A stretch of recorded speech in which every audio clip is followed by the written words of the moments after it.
So can everybody hear me okay? Thumbs up. Okay. So I'm in my childhood bedroom, where I've spent a lot of the pandemic, and I'm going to read some quarantine poems that I wrote in this house.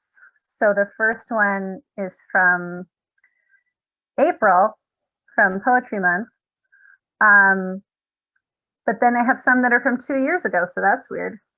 So the first poem is Uncanny Valley.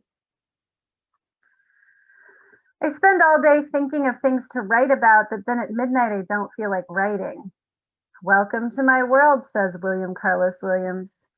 Welcome to my world, says Sylvia Plath. You want it to be exactly like Sylvia Plath, and yet you don't want to get up at 4 a.m. to write the most brilliant poems of your life while your children are still asleep? Point to the precise moment you gave up on your professional life. The virus made us all housewives, I guess, but it may have made me a housewife forever. A mom I know on Facebook. I can't live without an intellectual life. She walks 90 minutes each way to her studio. It's rough on her husband, but it's the only way she can live. For some reason, I know all these artist moms with studios and husbands who have trust funds, I guess, who can stay with the children for hours as the moms Mad Max it to their studios. Tonight, we left the house together for the first time in a month because my mom is here and we're no longer quarantined. A walk through campus in Wild West style bandanas. A college student whizzed by us on rollerblades and started talking to a priest. Were they 6 feet apart? My mother wanted to know when we got back. I wasn't paying attention. I was imagining the slipstream of droplets on my hair, on the bandana, on the surface of my phone. I was imagining the priest ordering us off campus, gesturing with a flaming sword.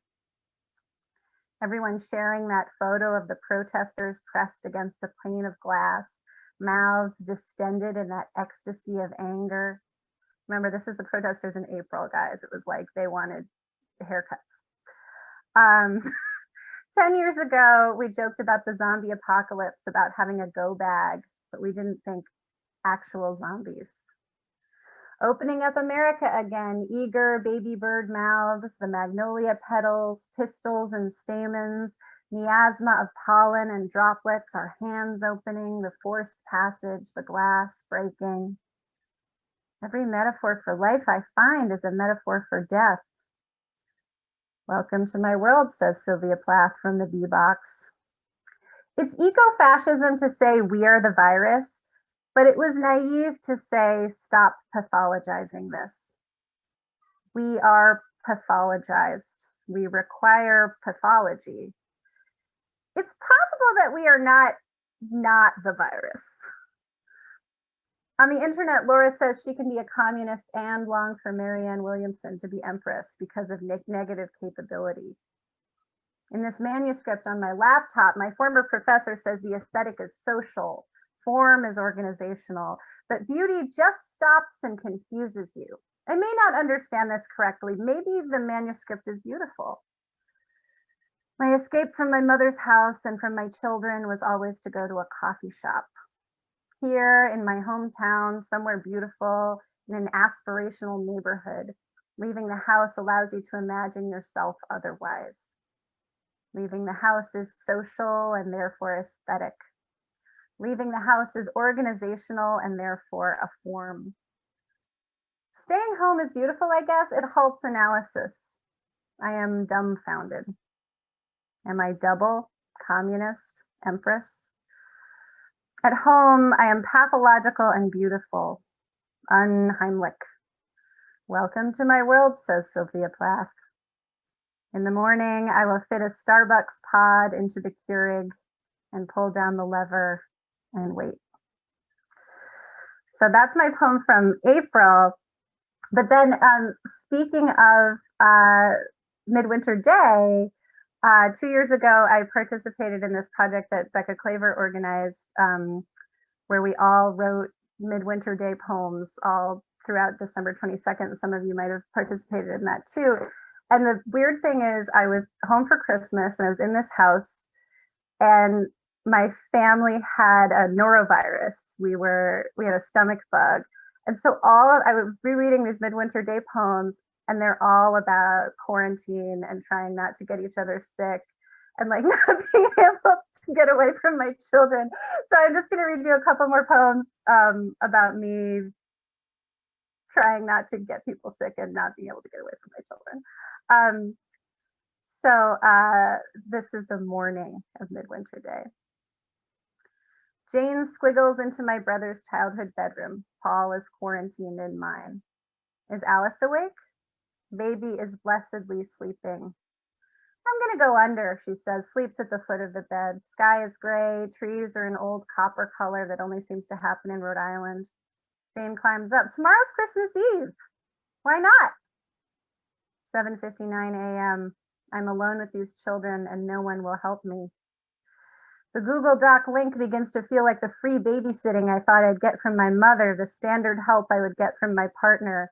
The cavalry isn't coming, the rescuing ship receding into the distance. It's just us. Did you see what Alice did? She slid my snot right out of my nose. She grabbed on my pajamas twice, and she hit my pajamas a lot. She's doing it now. Both my and Jane's real-time litany of complaints. Paul can't touch the children because he's recovering from a stomach bug. My mother can't touch the children because she's taking a medicine that suppresses her immune system.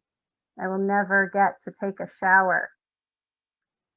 I'm here in this white text box in this wide white bed. They're cuddling and vocalizing. I have basically only yelled at Jane despite her enthusiasm for Christmas and her sister, things I hoped to encourage. As soon as we get up, we need to wash potential viruses off the sheets.